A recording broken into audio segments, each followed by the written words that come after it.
چلیے آئیے اب آگے بڑھتے ہیں اور محرم کے تعلق سے کچھ فضائل آپ کے سامنے رکھنے کی کوشش کروں گا. کم و بیش میں 7 اہم فضائل آپ کے سامنے آج رکھوں گا محرم کے. 7 جو ہے ایسے فضائل جو بڑے اہم اس مہینے کے تعلق سے وہ رکھنے کی بہرحال کوشش کروں گا. اس کے علاوہ عام فضائل تو آپ سمجھ جائے چونکہ حرمت والا مہینہ ہے, صدقات خیرات نوافل میں اضافہ وہ عام فضائل ہے, وہ میں اس میں انشاءاللہ کاؤنٹ نہیں کروں گا, وہ آپ سمجھ جائے اس میں ایڈ کر لیں 7 کے علاوہ جو کچھ آپ نیکی میں اضافہ کر سکتے ہیں انشاءاللہ. ٹھیک ہے, تو آئیے پہلی فضیلت ماہ محرم وہ یہ ہے کہ یہ حرمت والے مہینوں میں سے ہیں. اللہ رب العزت نے قرآن میں فرما رکھا سورہ توبہ سورہ نمبر 9 آیت نمبر 36 میں اللہ نے فرما رکھا ان عدت الشہور عند اللہ 12 شہرا فی کتاب اللہ. اللہ فرماتا اور کہتا ہے کہ اللہ کے نزدیک مہینوں کی تعداد, ٹھیک ہے, اللہ کے قریب مہینوں کی تعداد جو ہے وہ 12 ہے. کب سے؟ فی کتاب اللہ یوم خلق السماوات والارض, کہ اللہ کے قریب 12 ہے جب سے اللہ نے آسمان اور زمین کو پیدا کیا. تو منتھس کی کاؤنٹنگ کو بھی آپ چینج نہیں کر سکتے کیونکہ اللہ کی طرف سے اپوائنٹڈ 12 منتھس ہے, یاد رکھیے. ٹھیک ہے, تو اللہ نے کہا کہ جب سے آسمان اور زمین کو پیدا کیا منہا اربعۃ حرم, اور ان کے اندر 4 ایسے جو حرمت والے ہیں, محترم ہیں. جنگ اور جدال, معصیت اور گناہوں کے کام سے بچنا چاہیے, یوں تو ہمیشہ بچنا چاہیے, ان مہینوں میں خاص بچنا چاہیے اور نیکی میں اضافہ کرنا چاہیے. تو ان کے اندر 4 حرمت والے ہیں. پھر فرمایا ذالک الدین القیم, اور یہی سچا اور سیدھا جو ہے طریقہ اور دین ہے. پھر فرمایا فلا تظلموا فیہن انفسکم, تو اپنی نفسوں پہ تم لوگ ان مہینوں میں ظلم نہ کیا کرو. تو ان مہینوں میں تم اپنے نفسوں پہ ظلم نہ کیا کرو, یاد رکھیں. ٹھیک ہے, اب اس کے پیچھے بہت لمبے لمبے تاریخی واقعات ہیں, میں اس میں نہیں جاؤں گا, بس مختصر بیان کروں گا. یہ اللہ نے کیوں کہا کہ اللہ کے نزدیک گنتی 12 ہے اور ان کے اندر ظلم نہ کیا کرو. ٹھیک ہے, تو یہ اس لیے کہا گیا اور یہ بالکل 12 ہے کیوں تو مشرکین مکہ جو ہے ان 4 حرمت والے مہینوں کی بڑی تعظیم کرتے تھے, یاد رکھیں. ٹھیک ہے, اب یہ 4 حرمت والے مہینے کون سے ہیں وہ بھی ہم دیکھ لیتے ہیں, جو کہ ایک حدیث ہی ہم دیکھتے ہیں جس میں نبی اکرم صلی اللہ علیہ وسلم فرمایا, جو کہ متفق علیہ روایت ہے. آپ نے فرما رکھا بے شک زمانہ گھوم گھما کر اسی حالت پر لوٹ آیا ہے جس پر اس وقت تھا. مطلب آپ سے کیا فرما رہے ہیں کہ بے شک زمانہ گھوم گھما کر اسی حالت پر لوٹ آیا ہے جس پر وہ اس وقت تھا جب اللہ تعالیٰ نے آسمان اور زمین کی تخلیق فرمائی. سال کے 12 مہینے ہیں جن میں 4 حرمت والے مہینے ہیں, 3 لگاتار پے در پے ہے, یعنی ذوالقعدہ, ذوالحجہ اور محرم. چوتھا مہینہ اس کے بعد آپ نے فرمایا مضر قبیلے کا ماہ رجب ہے جو جمادی الاخری اور شعبان کے درمیان آتا ہے. تو پتہ چلا 4 حرمت والے مہینے ذوالقعدہ, ذوالحجہ, محرم اور رجب. اب یہ اللہ کے رسول صلی اللہ علیہ وسلم کیوں کہہ رہے کہ زمانہ گھوم گھما کے اس کی اصلی حالت پہ آ گیا ہے, اور اللہ نے کیوں کہا کہ اپنی نفسوں پہ ظلم مت کرو اور یہی سیدھا دین ہے. اس کے پیچھے واقعہ یہ ہے کہ مشرکین مکہ چونکہ دور جہالت میں بھی ان 4 مہینوں کو حرمت والا مانتے تھے, ذوالقعدہ, ذوالحجہ, محرم اور رجب کو وہ دور جہالت میں بھی حرمت والا مانتے تھے, اور ان کا اصل کام لوٹنا تھا. قافلوں وغیرہ کو لوٹ کر یہ اپنی معیشت, اپنے کاروبار, اپنے کام کاج, مطلب ان کا اکثر میں یہ کام تھا. اب ہوتا یہ تھا کہ 3 حرمت والے مہینے پے در پے آ جاتے تھے, تو یہ لوگ کیا کرتے تھے معلوم آپ کو, یہ لوگ 1 یا 2 مہینوں کو کھسکا دیتے تھے. مطلب کیا کرتے تھے کہ ایک سال ذوالقعدہ, ذوالحجہ بولتے تھے محرم سفر کے بعد آئیں گا, یہ سال محرم کب آئیں گا, سفر کے بعد آئیں گا. تو گویا 2 ہی حرمت والے اب لوٹ مار چالو کر چکے, 3 مہینے رکے رہنا ان کے لیے بڑا مشکل تھا, سمجھا. تو محرم کو کھسکا دیتے اور کہتے کہ یہ بار محرم سفر کے بعد آنے والا ہے. نبی اکرم صلی اللہ علیہ وسلم جس سال حج کیا تو اس سال یہ مہینے ترتیب میں تھے 3. تو آپ نے کہا زمانہ گھوم گھما کر اب اصلیت پر آ چکا ہے جیسا زمین و آسمان کے کریشن کے ٹائم پر تھا. مطلب نبی اکرم صلی اللہ علیہ وسلم جو خطبہ دے رہے ہیں تب عربوں نے اس کو بالکل ایک کے بعد ایک 3 مان لیا تھا, پے در پے تھے, اور اللہ کے رسول صلی اللہ علیہ وسلم نے جو کچھ گڑبڑ ان مہینوں کے اعتبار سے ہوئی ریکٹیفائی کر کے ہم کو بتا دیا کہ آج زمانہ بالکل میں جو کہہ رہا ہوں, جو وقت ہے, جو تاریخ ہے وہی ہے. اور جو مشرکین نے خلط ملط کر دیا تھا, مہینوں کو ٹرانسفر کرتے تھے کہ یہ سال سفر پہلے آئیں گا اور محرم بعد میں آئیں گا, ٹھیک ہے, تو وہ اب سب ختم ہو گیا ہے. اور 4 حرمت والے مہینے ہیں، تو گویا مشرکین بھی ان چاروں کو حرمت والا مانتے تھے۔ تو گویا محرم کی سب سے بڑی، سب سے پہلی، سب سے اول فضیلت یہ کہ یہ حرمت والے مہینوں میں سے ایک مہینہ ہے، اللہ کے چوزن منتھس میں سے ایک منتھ ہے جو محترم ہے، حرمت والا ہے، مطلب اس کے اندر بہت سارے گناہ اور ایسے اعمال سے جو عام دنوں میں بھی حرام ہے، ان ایام میں بدرجہ اولا حرام ہے کرنا، سمجھے؟ تو محترم، حرمت والا اسی لیے کہا جا رہا ہے کہ اندر بہت ساری چیزیں جو عام جگہ حلال ہے ان مہینوں میں حرام ہے، جنگ جدال کرنا، ڈیفنس کر سکتے، اٹیک نہیں کرنا، تو یہ ساری چیز اس میں انکلوڈڈ ہے، یاد رکھیں۔ تو یہ 4 محترم مہینوں میں سے ایک مہینہ ہے، تو یہ سب سے پہلی محرم کی فضیلت ہے، یاد رکھیں۔ آئیے آگے بڑھتے ہیں، محرم کی دوسری اہم فضیلت کیا ہے وہ آپ کے سامنے رکھتا ہوں۔ دوسری محرم کی اہم فضیلت ہے وہ یہ ہے، اللہ نے فرمایا جو سورہ توبہ کی آیت نمبر 36 کا ایک حصہ تھا، فَلَا تَظْلِمُوا فِيهِنَّ أَنفُسَكُمْ، تو ان مہینوں میں اپنے نفسوں پر ظلم نہ کرو، کہ ان مہینوں میں اپنے نفس پہ ظلم نہ کرو، گناہ اور معصیت کے کاموں سے بچو، محترم مہینہ ہے، گناہ کرو گے تو شدت ہے اس گناہ کی، ٹھیک ہے، نیکی کرو گے تو افضل ہے ان ایام میں، تو کہا اپنی نفسوں پر ظلم نہ کرو، اللہ رب العزت نے کہا، یاد رکھے۔ تو پتا چلا عام مہینوں کے اعتبار سے ان مہینوں میں گناہ اور معصیت کرنا، یاد رکھیے، یہ زیادہ جو ہے بری بات ہے، اس اعتبار سے کہ اس مہینے کی عظمت و حرمت ہے۔ حالانکہ امام قتادہ رحمۃ اللہ علیہ فرماتے ہیں، ان کا قول ہے، حرمت والے مہینوں میں ظلم کرنا دیگر ماہ کے بنسبت ظلم کرنے سے زیادہ بڑا گناہ ہے اور غلطی کا کام ہے، اگرچہ ظلم کرنا ہر حال میں عظیم گناہ ہے، مگر اللہ اپنے امر میں سے جسے چاہتا ہے عظیم بنا دیتا ہے۔ تو امام قتادہ رحمۃ اللہ علیہ جو بڑے مشہور مفسرین میں بھی ہیں، ان کے اقوال آپ سنتے ہوں گے بار بار، وہ فرماتے ہیں کہ ان ایام میں، حرمت والے 4 مہینوں میں گناہ کرنا بڑا زیادہ گناہ ہے۔ حالانکہ گناہ تو گناہ ہی ہے، ہر بار گناہ کا گناہ ہی ملیں گا، لیکن چونکہ اللہ نے ان کو حرمت والا قرار دیا ہے، اس میں گناہ کرنا ایک عظیم گناہ ہے، مطلب اس کا گناہ زیادہ ملیں گا۔ تو ہمیں ان مہینوں میں اپنے آپ کو ظلم، زیادتی اور گناہ اور معصیت سے بچانا چاہیے اور نیکی میں اضافہ کرنا چاہیے۔ تو گویا یہ مہینے میں، اس کی حرمت میں، اس کی فضیلت میں ایک فضیلت یہ ہے کہ اس میں ہمیں نیکیوں میں اضافہ کرنا چاہیے، گناہوں سے رکنا چاہیے، چونکہ یہ حرمت والا مہینہ ہے۔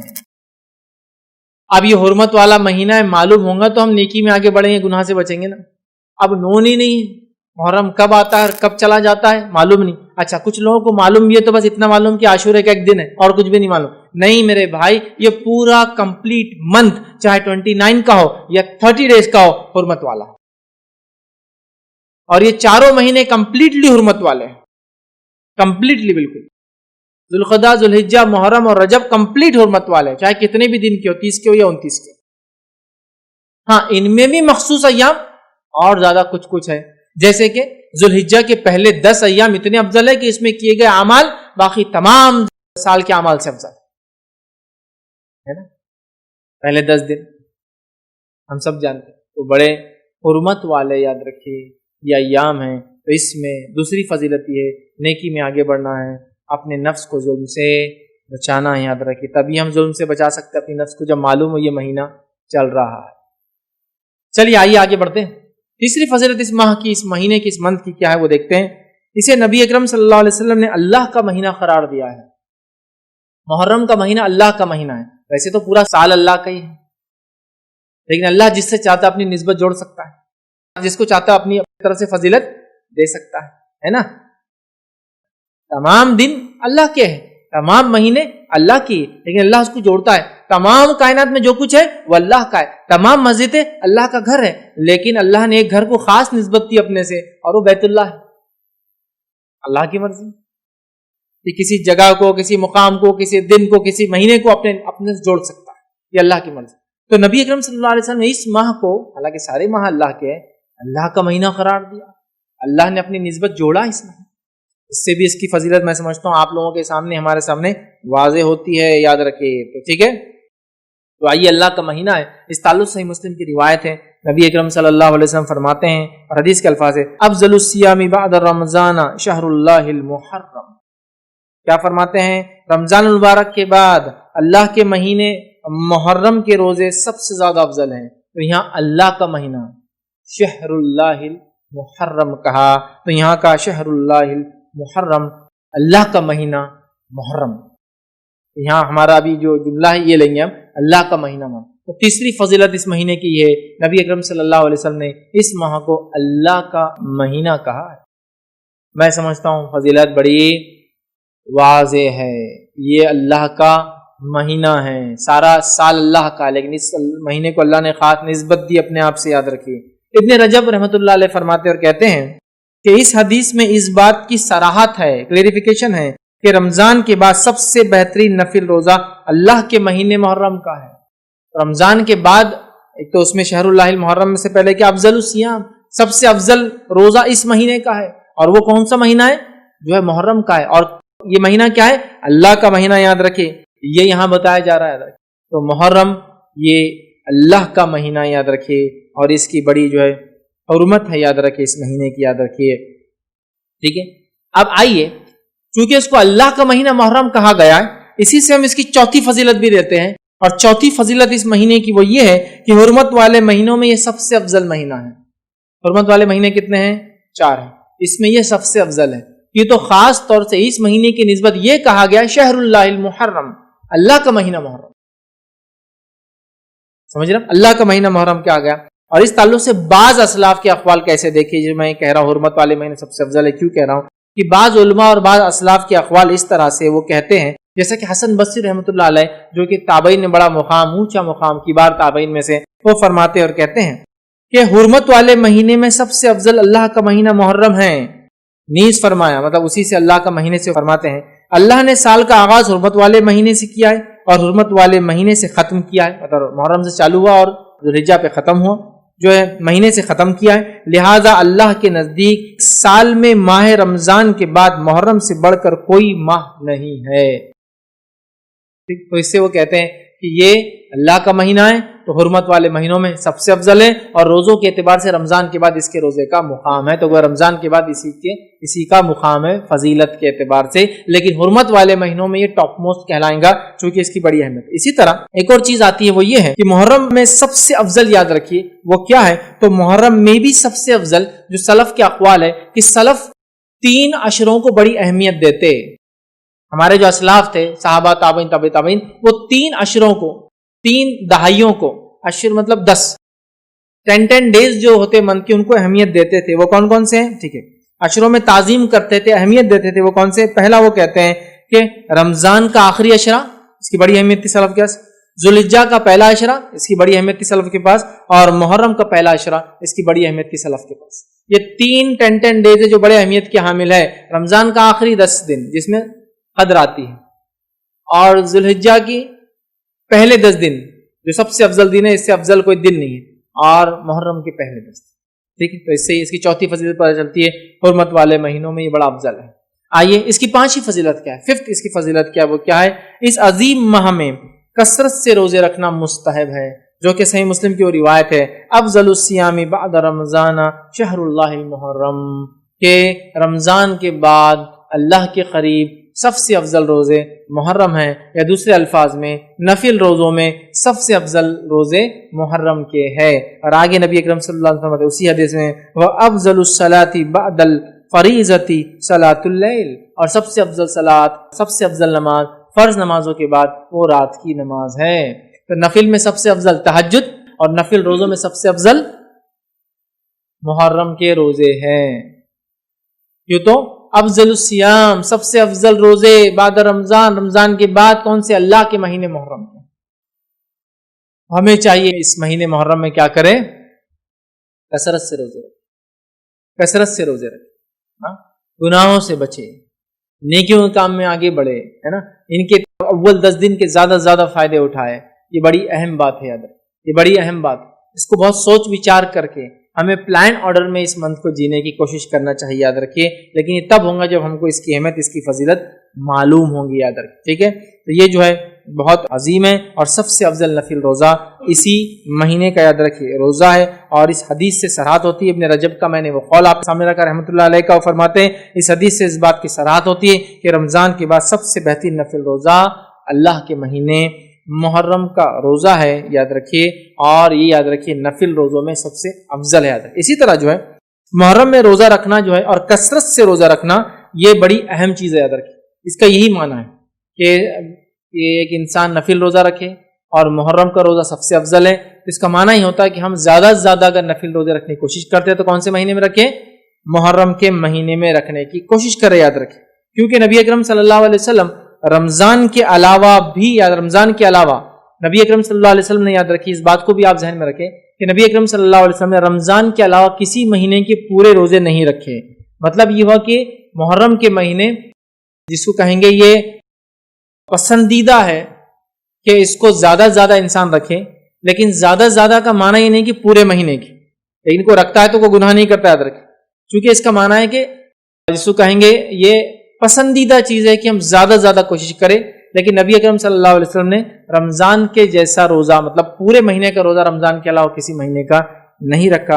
اور متفق علیہ روایت ہے، اس کے الفاظ اس طرح سے کہ رمضان کے علاوہ نبی اکرم صلی اللہ علیہ وسلم نے کبھی بھی جو ہے ایک ماہ کے مکمل روزے نہیں رکھا اور نہ ہی شعبان سے زیادہ کسی مہینے میں روزے رکھے۔ اسے پتہ چلا کہ محرم کا مہینہ یہ پسندیدہ ہے، کوشش کرنا چاہیے رکھے، لیکن پورے مہینے کا رکھنا نبی اکرم صلی اللہ علیہ وسلم ثابت نہیں ہے۔ آپ نے صرف رمضان کے پورے رکھے، اور سب سے زیادہ روزے جس مہینے کے آپ رکھتے تھے وہ کون سا تھا؟ شعبان تھا۔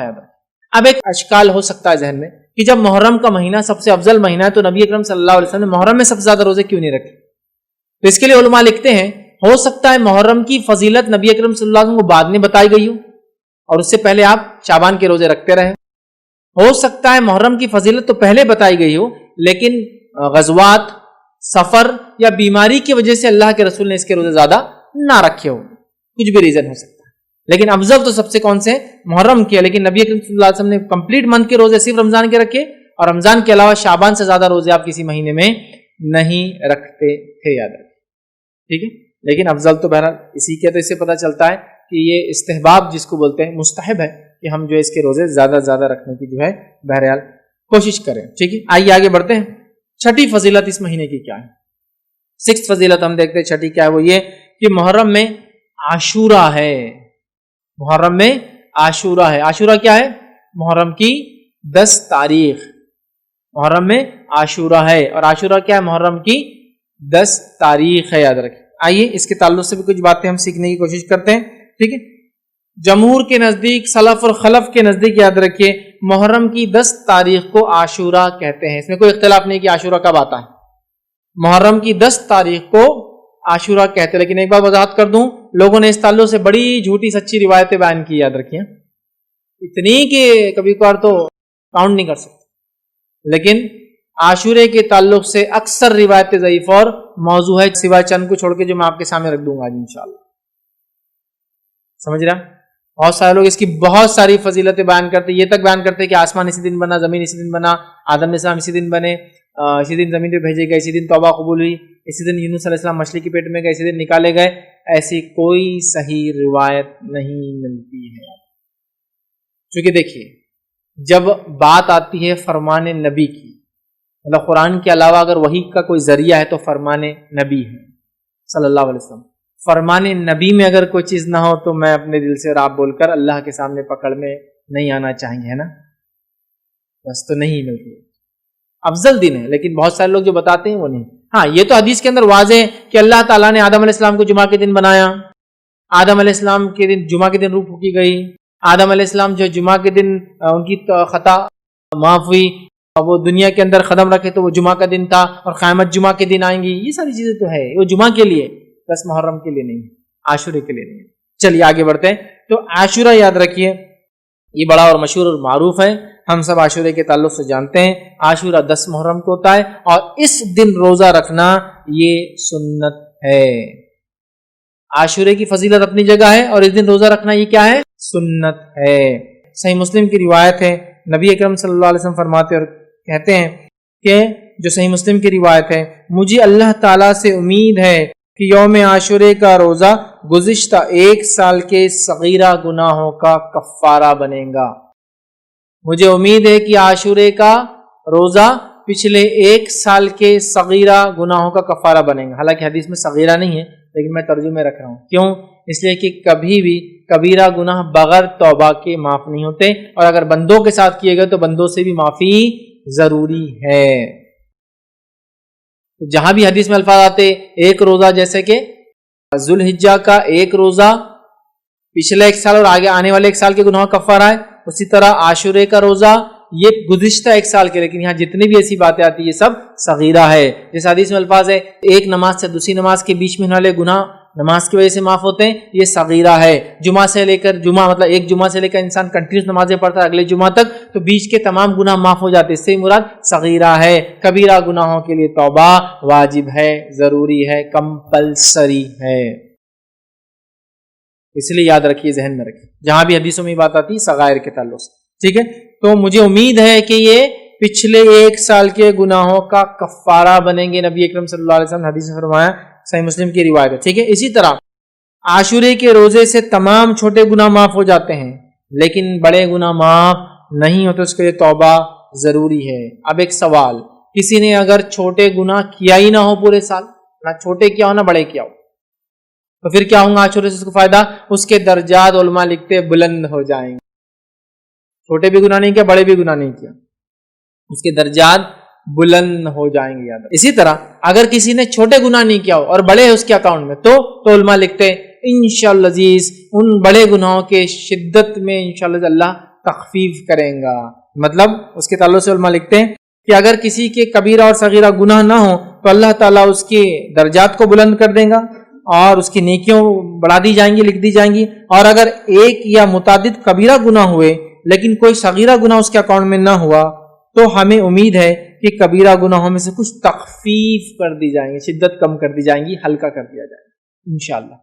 ٹھیک، تو بہرحال تو کسی نے اگر صغیرہ کیا نہ ہو نیکی ملیں گی، درجات بلند ہوں گے، اور کبیرہ ہو صرف اکاؤنٹ میں، صغیرہ نہ ہو تو انشاءاللہ تخفیف کی امید کی جا سکتی ہے انشاءاللہ. ٹھیک، یہ چھٹی فضیلت. آئیے ساتویں فضیلت اور آخری فضیلت جو اس مہینے کی وہ کیا ہے وہ بھی رکھتا ہوں. یوم عاشورہ اللہ تعالیٰ کے عظیم دنوں میں سے ایک دن ہے.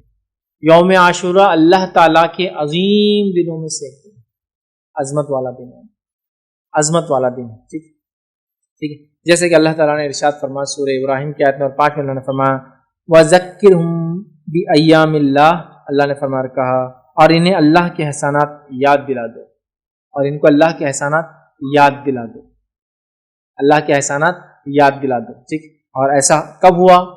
یہ احسان ہم کیسا یاد کر سکتے ہیں؟ یہ عظیم دنوں میں سے اللہ تعالیٰ نے اس دن موسیٰ علیہ السلام کی قوم کو موسیٰ علیہ السلام کی قوم کو فرعون سے نجات دی تھی. کیونکہ 10 جو محرم ہیں، جو یہود و نصارہ بھی اس دن روزہ رکھتے تھے، جن کی مخالفت میں اللہ کے رسول صلی اللہ علیہ وسلم نے روزہ رکھا، وہ کیوں رکھتے تھے؟ کیونکہ اس دن اللہ تعالیٰ نے بنی اسرائیل کو، ہم سے پہلے مسلمانوں کو، ہم سے پہلے انبیاء کو ماننے والوں میں سے ایک نبی کو، برگزیدہ اولو العزم نبی کو ماننے والے ایک قوم جو موسیٰ علیہ السلام کی قوم تھی، ان کو اللہ نے آزادی دی تھی. وہ ہم سے پہلے ایمان لانے والوں کو آزادی دی تھی، اور اس فرعون کو اور اس کے لشکر کو ہلاک کیا تھا. گویا ایول کو، برائی کو اللہ تعالیٰ نے ختم کیا تھا اس دن. تو لہٰذا اس اعتبار سے یہ ایک عظیم دن ہے اور اللہ کی جو ہے احسانات یاد دلاتا ہے یہ دن. یہود و نصارہ اس دن مدینہ کے اندر کیا کرتے تھے؟ اس دن روزہ رکھتے تھے اور عید مناتے تھے، اور ان کی عورتیں زیورات وغیرہ پہنتی تھی. تو وہ لوگ پہلے سے کرتے تھے، ان کی عورتیں زیورات وغیرہ پہنتی تیار ہوتی تھی اس دن. ٹھیک ہے، تو بہرحال ایک عظیم دن ہے. تو اس نعمت کے شکر میں موسیٰ علیہ السلام نے اس دن روزہ رکھا تھا، اور اسی نعمت کے شکر میں بنی اسرائیل اور نبی اکرم صلی اللہ علیہ وسلم کے زمانے کے یہود و نصارہ روزہ رکھتے تھے، یاد رکھیے. اور اسی نعمت کے شکر میں جو موسیٰ علیہ السلام نے ادا کیا تھا 10 کو، ایک عظیم دن تھا جو کہ نبی اکرم صلی اللہ علیہ وسلم نے روزہ رکھا تو وہ سنت ہو گیا، اور اصحاب کو کہا روزہ رکھو، تو لہٰذا ہمارے لیے مستحب ہوگا کہ ہم بھی اس دن روزہ رکھیں. گویا ہم بھی پچھلے لوگوں کی خوشی میں شامل ہو رہے ہیں. گویا یہ موسیٰ علیہ السلام ان کی قوم کے لیے، بنی اسرائیل کے لیے انڈیپینڈنس ڈے تھا، فرعون سے نجات کا دن تھا، آزادی کا دن تھا، جس نے غاصبانہ طور سے، غلط اور ظالمانہ طور سے ان پہ قبضہ کر رکھا تھا اور ان کو غلام بنا دیا تھا اپنی زمین کے. سمجھا؟ تو گویا یہ دن اللہ کے شکر کا دن ہے، ایک عظمت والا دن ہے. اسی طرح جو ہے ابن عباس رضی اللہ عنہ فرماتے اور کہتے ہیں رسول اللہ صلی اللہ علیہ وسلم جب مدینہ تشریف لائے تو یہودیوں کو عاشورے کے دن روزہ رکھتے ہوئے پایا، تو آپ نے ان سے فرمایا یہ کیسا دن ہے، یہ کیسا دن ہے جس میں روزے سے ہو. مطلب یہودیوں سے پوچھا تم روزے سے ہو، کیسا دن ہے؟ تو ان لوگوں نے کہا یہ ایک عظیم دن ہے، اسی دن اللہ نے موسیٰ اور ان کی قوم کو نجات دیا تھا اور فرعون اور اس کی قوم کو غرق کر دیا تھا، اور ایک روایت میں یہ ہے کہ ایسا دن ہے جس میں اللہ نے موسیٰ اور بنی اسرائیل کو فرعون پر غلبہ عطا فرمایا تھا، چنانچہ موسیٰ علیہ السلام نے بطور شکرانے کہ اس دن روزہ رکھا، لہٰذا ہم بھی روزہ رکھتے ہیں اس دن۔ یہودیوں نے کہا ٹھیک ہے، تو رسول اللہ صلی اللہ علیہ وسلم فرمایا ہم تمہارے بنسبت موسیٰ علیہ السلام سے زیادہ قریب اور ہم مستحق ہے کہ ہم بھی روزہ رکھیں، ہم تو موسیٰ علیہ السلام سے تم سے بھی زیادہ قریب ہے کیونکہ تم نے تو دوسرا دین اختیار کر لیا، ہم تو اسی دین پر ہے جو موسیٰ علیہ السلام لائے تھے۔ تو جب یہودیوں نے کہا کہ ہم اس موسیٰ نے چونکہ اس خوشی میں روزہ رکھا تھا، ہم بھی اس خوشی میں شکرانے میں روزہ رکھتے ہیں، تو اللہ کے رسول نے فرمایا ہم زیادہ مستحق ہے کہ موسیٰ کی اس خوشی میں شامل ہو اور شکر ادا کریں، لہٰذا آپ نے کہا موسیٰ علیہ السلام کے زیادہ قریب وہ مستحق ہے، چنانچہ اللہ کے رسول صلی اللہ علیہ وسلم نے اس دن کا روزہ رکھا اور صحابہ کرام کو بھی اس دن کا روزہ رکھنے کا حکم دیا۔ تو گویا ہم بھی پچھلے لوگوں کی خوشیوں میں شامل ہو رہے ہیں جو ہم سے پہلے ایمان والے تھے، اس عظیم دن اللہ رب العزت نے ان کو آزادی دی تھی یاد رکھیں۔ اسی طرح عاشورہ ہمیں اس بات کی یاد دہانی کرتا ہے کہ مسلمانوں کے درمیان آپسی گہرا تعلق ہے، چاہے ہم زمین زمانے کے اعتبار سے دور ہو، آپسی گہرا تعلق ہے۔ عاشورہ ہم کو پیغام دیتا ہے چاہے زمین اور زمانے کے اعتبار سے ہم بہت دور ہو سکتا کوئی مسلمان آج کسی اور ملک میں ہو، لیکن اگر تکلیف میں ہو تو ہمیں اس کا احساس ہونا چاہیے، اور زمانے کے اعتبار سے بھی اگر ہم سے دور ہو، جیسا موسیٰ علیہ السلام کی خوشی ہوئی ہم بھی اس خوشی میں شامل ہوئے، اگر ہم سے پہلے کے لوگوں کو کسی کو تکلیف پہنچی تھی تو ہم بھی ان کے دکھ میں آج شامل ہوتے ہیں، ہم کو تکلیف ہوتی ہے اس واقعے کو سن کے۔ اصحاب اخدود ہے نا، ہزاروں کی تعداد میں آگ میں جلا دیے گئے، ہم اس میں شامل ہیں۔ عیسیٰ علیہ السلام کو ماننے والوں کو ہزاروں کی تعداد میں بھوکے شیروں کے سامنے ڈال دیا جاتا تھا۔ آپ کو معلوم ہے رومی حکومت، بزنطینی حکومت بننے سے پہلے، مطلب رومن امپائر جب تک عیسائیت قبول نہیں کیا تھا تو انہوں نے ہزاروں ہزار عیسائیوں کو جو عیسیٰ علیہ السلام پر ایمان لائے تھے بھوکے شیروں کے سامنے ڈال دیا۔ وہ تکلیف میں ہم بھی شامل ہیں، چاہے وہ آج یہودوں اور نصارہ ہو، لیکن جب وہ ایمان لائے تھے اپنے نبی پہ تو ہم ان کی تکلیفوں میں شامل ہیں۔ تو زمانے کے اعتبار سے ہم آگے پیچھے ہو یا علاقے کے اعتبار سے ہم آگے پیچھے ہو، ہم ایک دوسرے کی تکلیف اور خوشیوں میں ساتھ ہے۔ یہ بات کہ ہم کو اس سے میسج ملتا ہے، یاد رکھیے کہ زمین اور زمانے کے بدلنے سے کوئی فرق نہیں ہوتا، ہم مسلمان آپس میں ایک دوسرے سے گہرا تعلق رکھتے، یہ میسج وہی تھا۔ اور کیوں نہ ہو، اللہ رب العزت نے قرآن میں یہ بات کہی والمؤمنون والمؤمنات بعضهم اولیاء بعض، مومن مرد اور مومن عورتیں آپس میں دوست ہیں، اولیاء ہیں۔ سورۃ توبہ کی بہرحال یہ آیت ہے، ایک دوسرے کے مددگار ہے، سورۃ توبہ کی آیت نمبر 71 ہے یہ، ایک دوسرے کے مددگار ہے، دوست ہے، مومن مرد اور مومن عورتیں۔ تو یہ بھی پیغام ہم کو ملتا ہے۔ اسی طرح 10 کو جب موسیٰ علیہ السلام اپنی قوم کو لے کر نکلے اور سامنے سمندر تھا بڑا، بنی اسرائیل موسیٰ علیہ السلام کے ساتھ تھی، فرعونی پیچھے سے ان کا لشکر آ کر موسیٰ علیہ السلام کو گھیر لیا۔ سورہ شورى میں اللہ رب العزت نے اس واقعے کو نقل کیا آیت نمبر 61 اور 62 کے اندر، اور اللہ نے فرمایا اِنَّا لَمُدْرَكُونَ، اور جب بنی اسرائیل نے کہا یقیناً اب ہم پکڑے گئے، اب پیچھے سے آگے انہوں نے ادراک کر لیا ہمارا اب تو ہم گھیر لیں گے، پکڑ لیں گے ہم کو، موسیٰ علیہ السلام نے فرمایا کہا کلا ان معی ربی سیہدین، ہرگز نہیں، یقین مانو میرا رب جو ہے میرے ساتھ ہے، جو ضرور مجھے راہ دکھائیں گا۔ اور کیا ہوا؟ اللہ نے حکم دیا اضرب بعصاک البحر، مار اپنے لاٹھی کو اس پانی میں، اور سمندر 2 حصوں میں تبدیل ہو گیا۔ موسیٰ علیہ السلام بنی اسرائیل اس سے نکل گئے، فرعونی بھی پیچھے چلے، ان کے نکلنے کے بعد سمندر پیچ اپ ہو گیا، مل گیا، اور وہ سب غرق ہو گئے۔ یہ تھا ہوا۔ اس کے بعد موسیٰ علیہ السلام نے شکر ادا کیا اللہ کا اور روزہ رکھا۔ یاد رکھیں، اور یاد رکھیں اس دن کی تعظیم اتنی زیادہ تھی کہ تاریخی روایتوں میں ملتا ہے کہ دور جہالت میں بھی 4 مہینے محترم مشرکین مکہ مانتے تھے، مشرکین مکہ بھی اس روز روزہ رکھتے تھے 10 کو، اور اسی دن کعبے کا غلاف بھی بدلتے تھے۔ عاشورے کعبے کا غلاف یاد رکھیے نبی اکرم صلی اللہ علیہ وسلم نے بدلا، اور اس کے بعد وہ سلسلہ اور معاملہ چلتا ہی رہا۔ تو مشرکین مکہ دور جہالت میں اس دن روزہ رکھتے تھے کیونکہ اس دن کی عظمت کے اعتبار سے، اور وہ لوگ اس دن کعبے کا غلاف تبدیل کیا کرتے تھے۔ تو گویا مشرکین مکہ کے پاس بھی اس کی عظمت تھی، اور اسی طرح مائی عائشہ کی جو روایت ہے اس سے پتہ چلتا یہود و نصارہ کے پاس بھی اس کی عظمت اور تعظیم تھی۔ میں سمجھتا ہوں پورا واقعہ میں نے آپ کے سامنے رکھ دیا۔ پھر بھی بہت مختصر سا اس کو ایک بار پھر دہراتا ہوں. میں عائشہ کی روایت وہ فرماتی اور کہتی زمانہ جاہلیت میں قریش عاشورے کے دن کا روزہ رکھتے تھے. خود رسول اللہ صلی اللہ علیہ وسلم نے بھی ہجرت سے پہلے اس دن کا روزہ رکھا, ہجرت سے روزہ رکھا. جب آپ صلی اللہ علیہ وسلم ہجرت کر کے مدینہ منورہ تشریف لائے خود بھی اس دن کا روزہ رکھتے تھے اور دوسروں کو بھی اس دن کا روزہ رکھنے کا حکم دیتے تھے. لیکن جب ماہ رمضان کے روزے فرض کر دیے گئے تو آپ نے عاشورے کے دن کا روزہ رکھنے کا اہتمام ترک کر دیا اور فرمایا جو چاہے اس دن کا روزہ رکھے, جو چاہے اس کو چھوڑ دے. صحیح مسلم.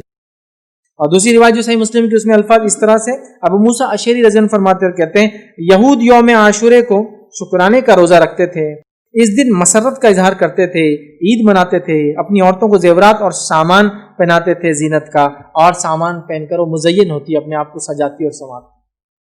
یہود بھی روزہ رکھتے, مشرکین بھی روزہ رکھتے, اور اس دن کی حرمت ان کے پاس بھی تھی.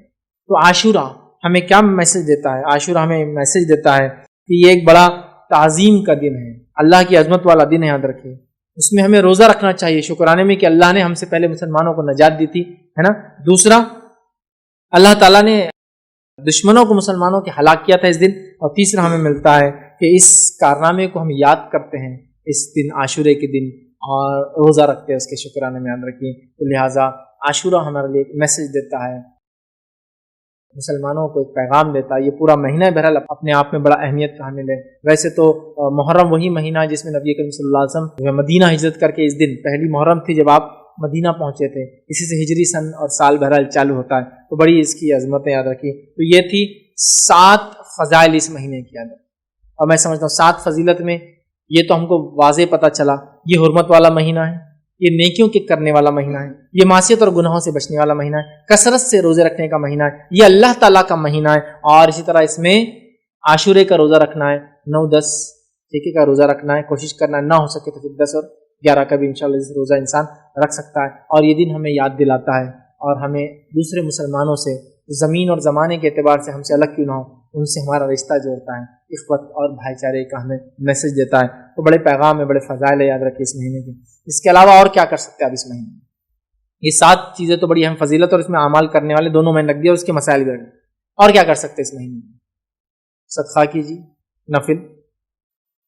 اس کے علاوہ اس مہینے اور کیا کر, حرمت والا مہینہ ہے نا, تو پھر اس میں ذوالقعدہ بھی ایڈ کر لیجیے, ذوالحجہ بھی ایڈ کر لیجیے, محرم بھی ایڈ کر لیجیے, رجب بھی ایڈ کر لیجیے. نمازوں کا اہتمام کیجیے, نفل زیادہ, گناہ اور معصیت سے تو روکنا ہے اپنے, اور جتنی زیادہ نیکیاں مطلب صدقات کیجیے, خیرات کیجیے, نفل نمازیں پڑھیے, اور جتنی زیادہ نیکیاں کر سکتے کریے. اور ان 4 مہینوں میں جو حرمت والے بالخصوص گناہوں سے اپنے نفس کو بچانے کی ہم کوشش کریں. تو یہ اعمال آپ اضافی اور 3 کر سکتے, جسے کہوں گا نفل نمازوں میں اضافہ, نفل صدقے اور خیرات میں اضافہ, اور نیکیوں میں اضافہ آپ کیجیے. گناہوں سے بچنا تو ہے ہی اس مہینے کے اندر.